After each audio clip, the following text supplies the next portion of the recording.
commençons par reconnaître que dans certains cas extrêmes, très rares d'ailleurs, le problème n'a pas de solution rationnelle et scientifique. Dans ces cas où la morale est impuissante, la morale doit laisser toute spontanéité à l'individu. Le tort des jésuites est beaucoup moins d'avoir voulu élargir la morale que d'y avoir introduit ce détestable élément, l'hypocrisie. Avant tout, il faut être franc avec soi-même et avec les autres. Le paradoxe n'a rien de dangereux quand il se présente hardiment à tous les regards. Toute action peut être considérée comme une équation à résoudre. Or, il y a toujours dans une décision pratique des termes connus et un terme inconnu qu'il s'agit de dégager. Mais une morale scientifique ne peut pas toujours le dégager. Certaines équations sont donc insolubles, ou du moins ne peuvent présenter de solution indiscutable et catégorique. Le tort des moralistes, c'est de prétendre résoudre d'une façon définitive et universelle des problèmes qui peuvent avoir quantité de solutions singulières. Ajoutons que l'inconnu fondamental, l'X, qui se retrouve dans un certain nombre de problèmes, c'est la mort. La solution de l'équation posée dépend alors de la valeur variable que l'on attache aux autres termes, qui sont 1. La vie physique à sacrifier, 2. L'action morale quelconque à accomplir. Examinons ces deux termes. La solution dépend d'abord, disons-nous, de la valeur qu'on attache à la vie. Sans doute la vie est pour chacun le plus précieux des biens, puisqu'elle est la condition des autres. Mais d'abord, quand les autres se réduisent presque à zéro, la vie elle-même perd sa valeur. Elle devient alors un objet méprisable. Soit deux individus, l'un ayant perdu ce qu'il aimait, l'autre possédant une nombreuse famille dont le sort dépend de lui, tous deux ne sont pas égaux devant la mort. Pour bien poser ce problème capital du mépris de la vie, il faut le rapprocher d'une autre question importante. Le dévouement a plus d'une analogie avec le suicide, puisque dans les deux cas c'est la mort consentie et même voulue par un individu sachant ce que c'est la vie. Pour expliquer le suicide, il faut admettre que la durée des jouissances moyennes de la vie a peu de prix en comparaison de l'intensité de certaines souffrances, et la réciproque sera également vraie, à savoir que l'intensité de certaines jouissances semble préférable à toute la durée de la vie. Berlioz met en scène un artiste qui se tue après avoir éprouvé le plus haut plaisir esthétique qui lui semble devoir éprouver de sa vie. Il n'y a pas autant de folie qu'on pourrait le croire dans cette action. Supposez qu'il soit donné d'être pour un instant un Newton découvrant sa loi ou un Jésus prêchant l'amour sur la montagne. Le reste de votre vie vous semblerait décoloré et vide. Vous pourriez acheter cet instant au prix de tout.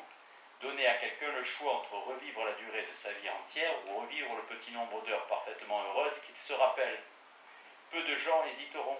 Entendons la chose au présent et à l'avenir. Il est des heures où l'intensité de la vie est si grande que, mise en balance avec toute la série possible des années, elle emporte le plateau.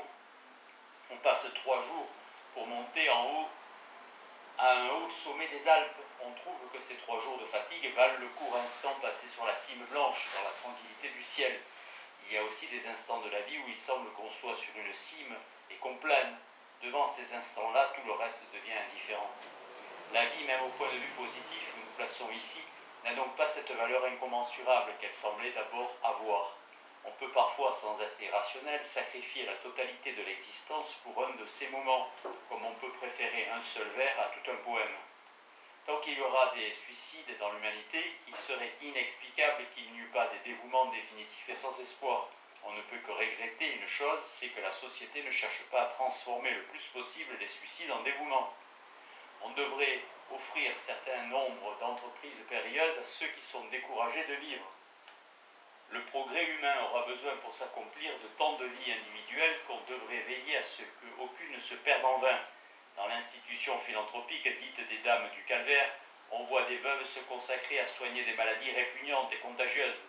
Cet emploi au profit de la société des vies que le veuvage a plus ou moins brisées et rendues inutiles est un exemple de ce qu'on pourrait faire, de ce qu'on fera certainement dans la société à venir. Il existe des milliers de personnes pour lesquelles la vie a perdu la plus grande partie de sa valeur. Ces personnes peuvent trouver une véritable consolation dans le dévouement. Il faudrait les employer. Il faudrait de même employer toutes les capacités. Or, il y a des capacités spéciales pour les métiers périlleux et désintéressés, des tempéraments faits pour s'oublier et se risquer toujours eux-mêmes. Cette capacité pour le dévouement a sa source dans une surabondance de vie morale.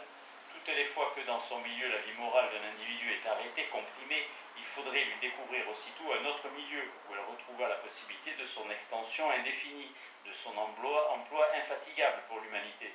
Outre que la vie n'est pas toujours un objet de préférence, on peut devenir dans certains cas un objet de dégoût et d'horreur. Il y a un sentiment particulier à l'homme qu'on n'a pas bien analysé jusqu'ici. Nous l'avons appelé déjà le sentiment de l'intolérabilité. Par l'influence de l'attention et de la réflexion, certaines souffrances physiques et surtout morales grandissent dans la conscience au point d'obscurcir tout le reste. Une seule peine suffit à effacer toute la multitude des plaisirs de la vie. Probablement l'homme a ce privilège de pouvoir être, s'il le veut, l'animal le plus malheureux de la création, à cause de la ténacité qu'il peut communiquer à ses peines. Or, un des sentiments qui possède au plus haut point ce caractère de l'intolérabilité, c'est celui de la honte, de la défaillance morale. La vie achetée, par exemple, au prix de la honte, peut ne pas paraître supportable. On nous objectera qu'un vrai philosophe épicurien ou utilitaire peut regarder de haut ces sentiments de pudeur morale qui ont toujours quelque chose de conventionnel.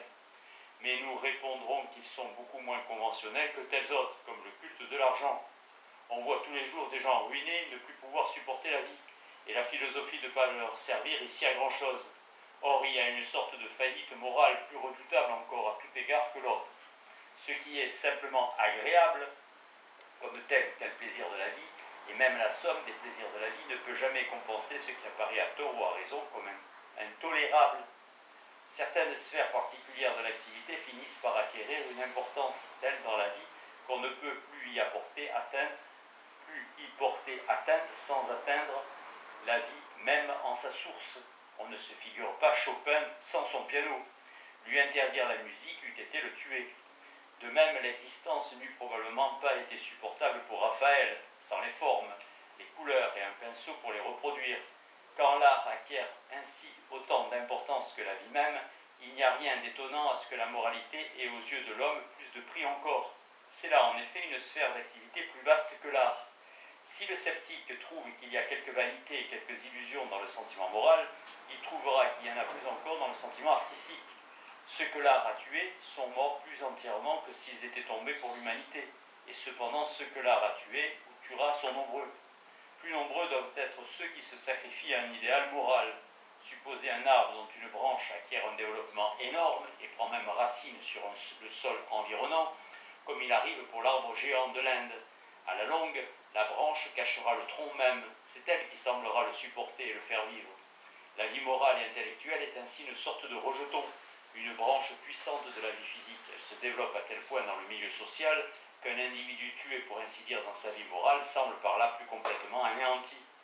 C'est un tronc ayant perdu toute sa force et sa verdure, un véritable cadavre. Perdre, pour vivre, les motifs même de vivre.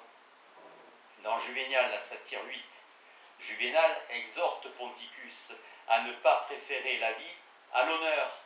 Et propter vitam vivendi perdere causas. Le vers de Juvénal est toujours vrai, même pour qui rejette les doctrines stoïques. Le sceptique le plus désabusé s'impose encore une certaine règle de conduite qui domine sa vie, un idéal au moins pratique, la vie à certains moments, pour ne pas lui paraître digne d'être conservée par la renonciation à ce dernier vestige d'idéal. Si dans aucune doctrine le sentiment moral ne peut à lui seul donner à la sensibilité le vrai bonheur positif, il est cependant capable de rendre le bonheur impossible en dehors de lui, et cela suffit pratiquement. Pour les êtres qui sont parvenus à un certain degré de l'évolution morale, le bonheur n'est plus désirable en dehors de leur idéal même. Le sentiment moral vaut donc encore plus par sa puissance destructive que par sa puissance créatrice. On pourrait le comparer à un grand amour qui éteint toutes les autres passions. Sans cet amour, la vie nous est intolérable et impossible. D'autre part, nous savons qu'il ne sera pas payé de retour, qu'il ne peut pas et ne doit pas l'être. On plaint d'habitude ceux qui ont du cœur de tels amours, des amours sans espoir, que rien ne peut rassasier. Et pourtant, nous en nourrissons tous un aussi puissant pour notre idéal moral, dont nous ne pouvons rationnellement attendre aucune sanction. Cet amour semblera toujours vain au point de vue utilitaire, puisqu'il ne doit point compter sur une satisfaction, sur une récompense. Mais d'un point de vue plus élevé, ces satisfactions et ces prétendues récompenses peuvent apparaître à leur tour comme une vanité. En résumé, la valeur de la vie est une chose tout à fait variable et qui parfois peut se réduire à zéro, à moins de zéro. L'action morale, au contraire, a toujours un certain prix. Il est rare qu'un être soit descendu assez bas pour accomplir, par exemple, un acte de lâcheté avec la plus parfaite indifférence, même avec plaisir. Maintenant, pour se faire une idée du prix que l'action morale peut acquérir dans certains cas, Il faut songer que l'homme est un animal pensant, comme nous l'avons dit ailleurs, un animal philosophique. La morale positive ne peut pas ne pas tenir compte des hypothèses métaphysiques que l'homme se plaît à faire sur le fond des choses. D'ailleurs, une morale exclusivement scientifique ne peut donner une solution définitive et complète du problème de l'obligation morale. Il faut toujours dépasser la pure expérience. Les vibrations lumineuses de l'éther se transmettent de Sirius jusqu'à mon œil. Voilà un fait. Mais faut-il ouvrir mon œil pour les recevoir ou faut-il le fermer? On ne peut pas à cet égard tirer une loi des vibrations même de la lumière. De même, ma conscience arrive à concevoir autrui. Mais faut-il m'ouvrir tout entier à autrui? Faut-il me fermer à moitié? C'est là un problème dont la solution pratique dépendra de l'hypothèse personnelle que j'aurai faite sur l'univers et sur mon rapport avec les autres êtres. Seulement, ces hypothèses doivent rester absolument libres et personnelles, et il est impossible de les systématiser en une doctrine métaphysique qui s'imposerait universellement à la raison humaine. Nous allons voir comment, grâce à la force de l'hypothèse individuelle, il n'est pas de sacrifice absolu qui ne puisse devenir non seulement possible, mais presque facile en certains cas.